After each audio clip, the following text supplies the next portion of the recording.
Okay, guys, thanks for coming back to part two. This is like part two, take number 47. I've been trying to get this thing made for a good while, and the camera keeps messing up, so we're going to try to do this super, super fast. When I finished up part one, I had just drawn something similar to this. This is not the original. This is one I tried to remember from my head. It's just kind of down, so don't think that it's exact. But I wanted to point out that there were a couple of things that you need to kind of think about adding to this. Now that you've kind of got your basic idea down, you need to add a horizon line about a third of the way up on your page, and that's going to give you a place that you can create a wall color back behind it, and you'll also be able to create a texture or a tablecloth or something down here where the vase is actually sitting. Another thing that I added, and this was a mistake right here, done in haste because of all the confusion that's happened with these filmings. So I'm going to try and fix that with you, but I may or may not be able to. But adding some leaves that kind of trickle out and up and over in and amongst your flowers to kind of fill in the blank spaces, because we are very concerned about our positive space as well as our negative space. So we want there to be things that are filling in that space appropriately, and in this case, leaves are a pretty good option for you. The other thing that I want to point out is when choosing brushes, if you have a choice. I know that most of you are not going to be professional artists. You're not going to have a whole bunch of brushes. But what I have here are three good choices. I like to use brushes that have a little bit of a point on them. And that's a good thing because you can kind of get into these tiny little spaces, into these points that we have in a drawing like this. If you have an opportunity to get a smaller brush that you can use as like a detail brush, now detail brushes can go all the way down to where you only have almost like one little strand. This is one of the brushes I use for, let's see, I don't know if you can see it, for what we call illuminated manuscripts. I do those as well, and they are teeny tiny little pictures, and so this one is super tiny. I don't expect y'all to have those. These are kind of general good sized brushes for a painting about this size. We have over here our paints, and we've got black, white, yellow, and red, and that's all we're going to be allowed to keep on our palette, because you should be able to make every single color you need with these four. We're looking for an analogous color scheme. The analogous color scheme are those colors on a color wheel from yellow, if you remember when you made it, on the top, and then you went down here to red. So you had yellow, then you had yellow orange, you had orange, you had red orange, and you had red. These colors on the one little section that are adjacent to one another or next to one another on the color wheel are what's going to be called an analogous color scheme. Any colors that are adjacent to one another on the color wheel can create an analogous color scheme. You can have from yellow through the greens. That's also an analogous one. Or the greens through the blues. That's also an analogous. Or the blues through the reds. Anywhere there are several colors that are next door to each other on the color wheel, if you use all of those colors, you are creating an analogous color scheme. One of the things that I also mentioned is that we're going to have this picture done in yellows, oranges, and I mentioned greens. Now, the reason for the greens is obviously for having things like leaves. We don't necessarily need green to have a green. And that's what we're going to do first. I want to just kind of show y'all that while they're dry, before I start putting more leaves in here, you can always come in with your white and add highlights. I can do that pretty much anywhere I want to do it. If I wanted to do it over here on these, over here I could. So let's try that. Let me put some highlights over here. I'm going to flip it for us. Get a little closer. Let's say I want to put it right along that edge, right there. And if it's not too thick, if you let it be kind of thin, then it will just kind of blend in. It'll, as it dries, you'll see the orange underneath, and it's perfect. It does a great job of just kind of adding a little bit of a highlight. Something that I want to point out is, how do we get this green? The specifics are simply that paint is not sunshine, and we learned that light is what color is. Color is light. When we see color, we're actually looking at reflected rays of light. So when we go to make paint, we're not bottling light. We're bottling a recipe of chemicals and mixtures and pigments, and it's an actual concrete thing that we can touch. Light's not an absolute concrete thing that we can touch. So paint is an imperfect way to create color because it isn't light. The recipe for black actually generally uses, in most of the cheaper paints like we're using, usually has a lot of blue in it. And as a result, what you get, and I'm going to show you real quick. Ooh, didn't mean to do that. Wrong. Dipped my brush in the wrong color, so we need to get that black off of that brush. Sorry about that, guys. All right, I'm going to take this yellow and scoop it up and put a little bit over here, because I want to show y'all what's going to happen if I put a teeny bit of black in this yellow.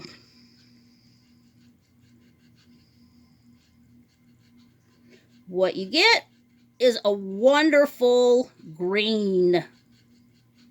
Now this is a real strong yellow green, and I'm going to use that. I'm actually just going to kind of, well, here, let me flip over here and do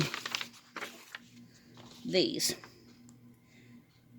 Okay, there we go. I have a nice yellow green.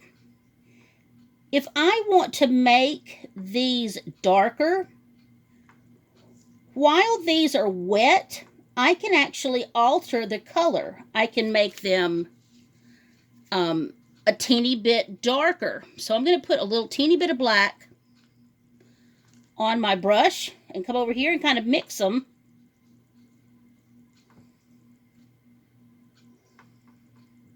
While they're wet, right here. And I don't have to be taking up all that space in, and don't worry about all this mess that I just made there, because we'll clean all that up at the end. I can put a little more yellow on there. If it got it too dark, I can still come in here and change it. There we go. If I wanted to do highlights, I could come in here with white.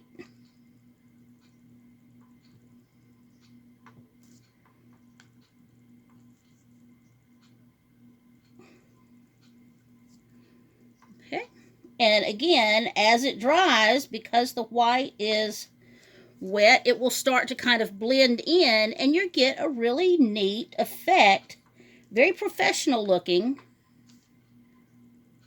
by mixing your paints while they're wet on the surface. It works for pretty much everything. If we want to make these petals orange, I can paint it yellow. I can get a little bit of red on my brush, come over here, and I can make it just be orange right down there at the bottom. And then I want it to be a lighter orange there by coming in with some white.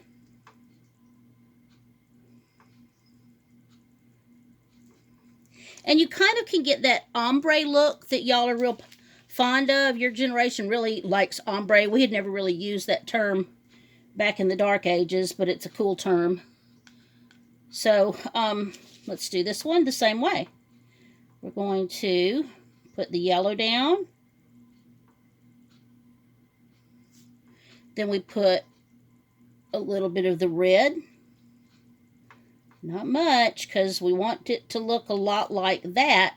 So it's a little too much, so I can mix in a little bit more yellow to kind of tone that down a little bit. And then put in the white that I put in down here at the bottom.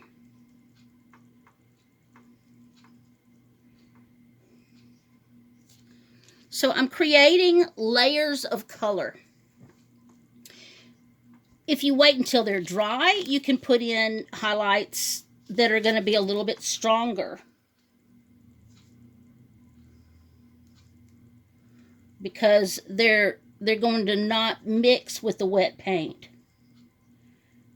But we can do it this way also.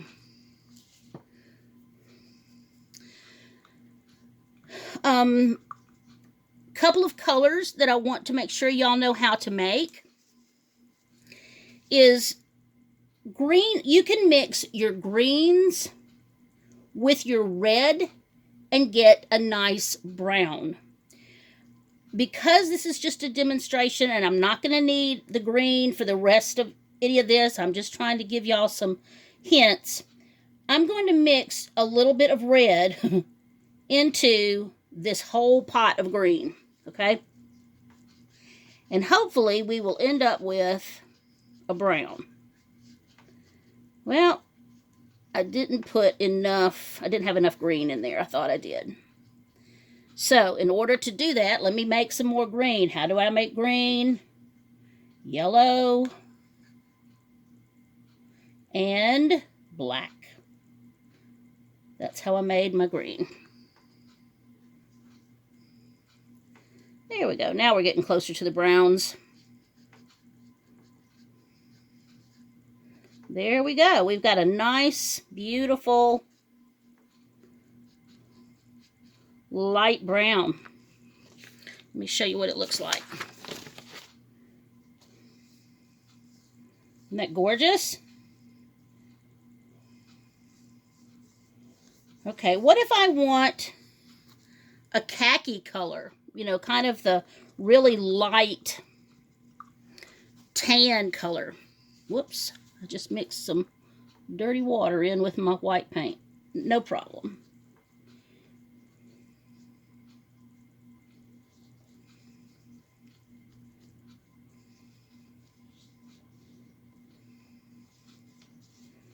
There we go. If you don't want it to be streaky at all, then you can mix it in the palette first and then paint it instead of mixing it on the paper like I just did. But here we go. We just created a nice brown. If you wanted it to be much darker, let's come over here. We're going to put some black in here. And you're going to get a really smoky, dark, charcoaly kind of brown. It's kind of a greenish brown.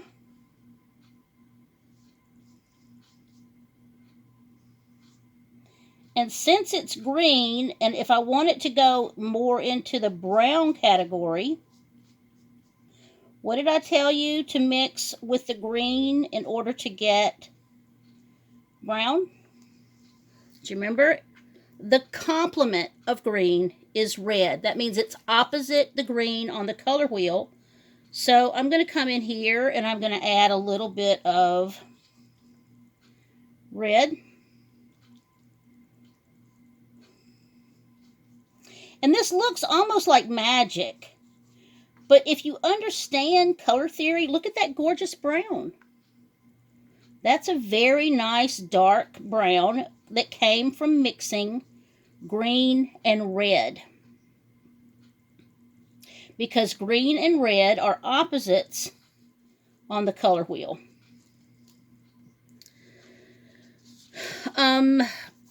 You can make purple. We don't want to put purple in our flowers because there weren't purple sunflowers. So I can do the opposite. Okay, the complement, sorry, not the opposite.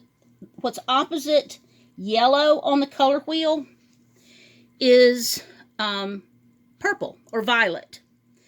So by mixing yellow with a purple, I will also get brown. Knowing what you know now about the color black, that it can kind of act like your color blue for mixing, we should remember that we can mix purple with blue and red.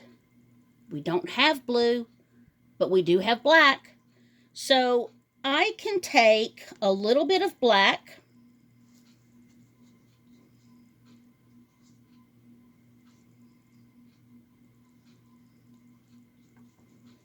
and if it becomes too green, then we're going to add a little bit of yellow.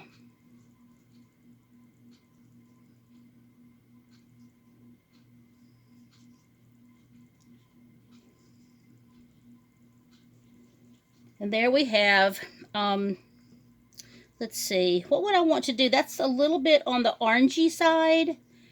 So the opposite of orange is blue on the color wheel. So let me add a little more black to this and it should come out a darker brown. All you need to do is remember what colors are on that little simple color wheel. Use it to refer to if you need to. And you'll be able to get all of these colors. One of my favorite colors is actually kind of a buttercream yellow, which is really easy to get with, I'm just going to take it out of here so that we don't use up all of our, I take a lot of white and mix it in with the yellow.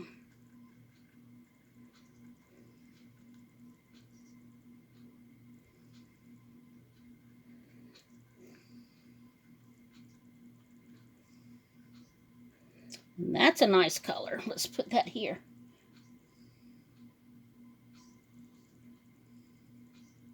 Somebody asked a question in 6th period yesterday or today. Yes, today. Wanting to know, what's the point? Why if you can go to the store and buy all of these colors, why is it important that you just use these 4? And there's a very good reason for this. If you were to buy a red and a blue and a green and a turquoise and a peach and a purple and a lavender, and you go nuts and you buy all these different colors, you are not going to necessarily have colors that blend together.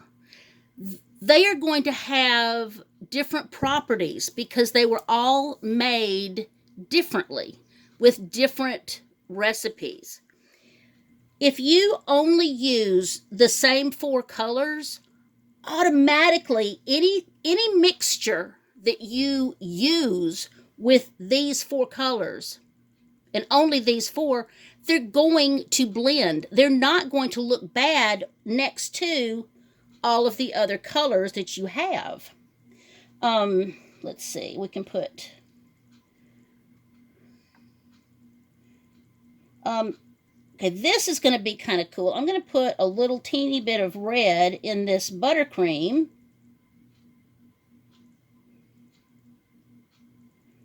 And get a really cool peachy orange. What would happen if I put, I could put some of these buttercream things here. Again, guys, I'm going super fast so that our camera doesn't zonk out, because I'm getting ready to call it quits here. But I could actually kind of do that same treatment up here, like this.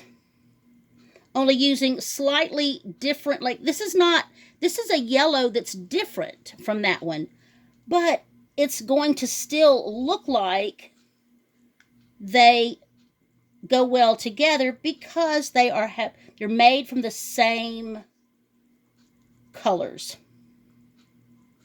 Okay. The last thing I'm going to talk about is you have it as an option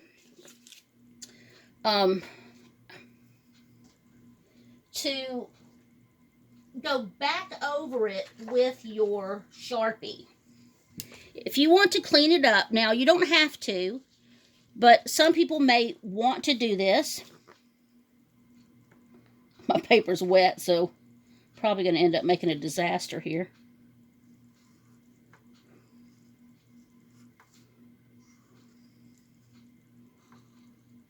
You can certainly clean up your edges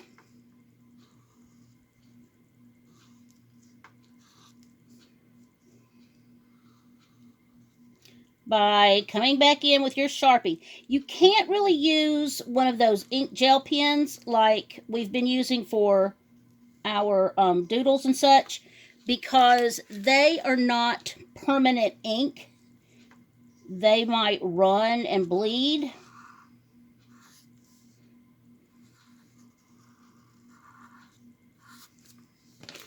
But you see, you can come back in and kind of define some areas with your Sharpie.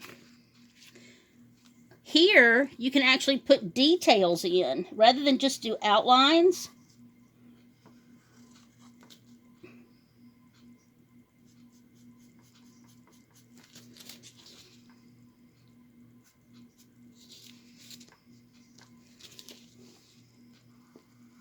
This paper is so wet.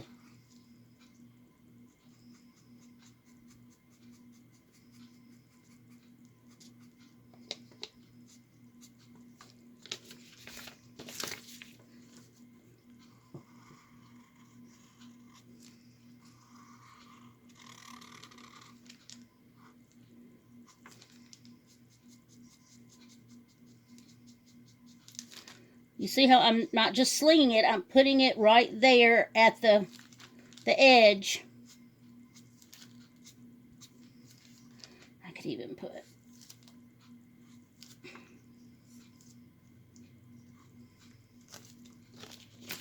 you don't want to do too much in here. That's almost getting to be like too much of the black. So let me take this smaller brush, if I've got it, and let me come in here and add some more yellow.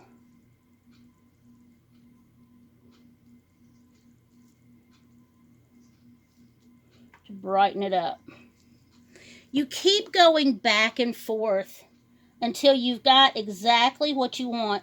Nothing is going to be right the very first time you do it. I've tried to explain that to y'all now for a whole year. You should always look at it, make some choices, decide whether or not it's what you want. If it's not as good as it can possibly be, then fix it. Try to fix it. as long as you're using only these same 4 colors to create different colors or different techniques, then you're going to be okay as far as your colors going together. So I think I got it all in. If you have questions, email me on Schoology, and have fun with the painting part of your project. Don't forget, the colors are unlimited to you, and the more you play, the better you'll get at it. You also have a project that's coming up that's due. So if you want to mix some colors and check your colors on a piece of paper, that will give you your paint scraps for your collage project. Okay, guys, that's it. Thanks for listening, and I will see you on the big screen. Bye for now, guys.